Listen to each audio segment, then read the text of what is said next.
A teacher in Loudoun County, Virginia, is under fire for his Christian faith after he spoke out against the school's newly proposed policies, which would require staff to call transgender students by their preferred pronouns.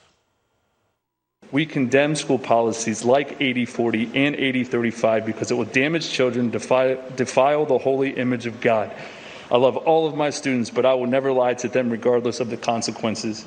I'm a teacher, but I serve God first, and I will not affirm that a biological boy can be a girl and vice versa because it's against my religion, it's lying to a child, it's abuse to a child, and it's sinning against our God.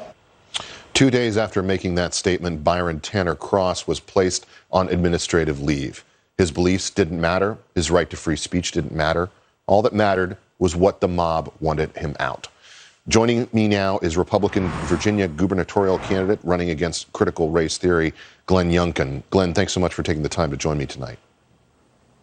Ben, thank you for having me. And on a day where we're celebrating and honoring and remembering the 1.2 million Americans who gave their lives for our freedom, to protect our Constitution, it's amazing to me that we see a Loudoun County school board ignore and absolutely trample on Tanner Cross's constitutional rights to express not only his religious beliefs, but also his right to free speech at a time when they invited such a discussion, and now they're trying to cancel him simply for expressing his views that are in the best interest of the children and expressing his faith. It's absolutely shameful.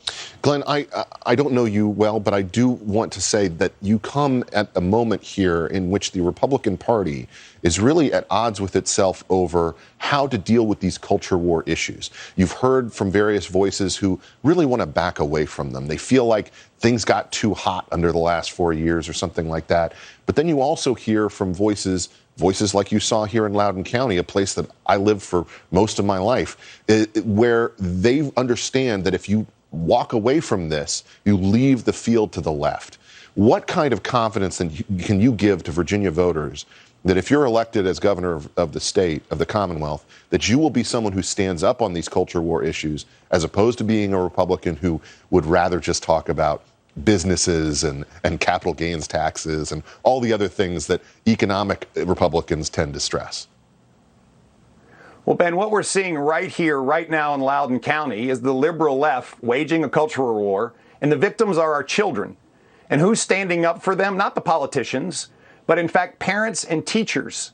And who's going to stand up for the parents and teachers right now where the school board isn't and politicians aren't either? Mm-hmm. And as governor, I will stand for excellence in education. We will not teach critical race theory. And I will stand up for teachers and parents against these kinds of cancel culture initiatives. And oh, by the way, who's standing up for Tanner Cross? Well, I'll tell you, as governor, I'll have his back. I'll stand up for the teachers. I'll stand up for the parents. And I actually call on that school board right now in Loudoun County to reinstate Tanner Cross fully, because they have absolutely ignored his constitutional rights. And oh, by the way, his best interest is the children right now. Mm-hmm. They should reinstate him right now. And as governor, I would call for that. Thank you, Glenn. I really appreciate you taking the time to join me tonight. Thank you, Ben.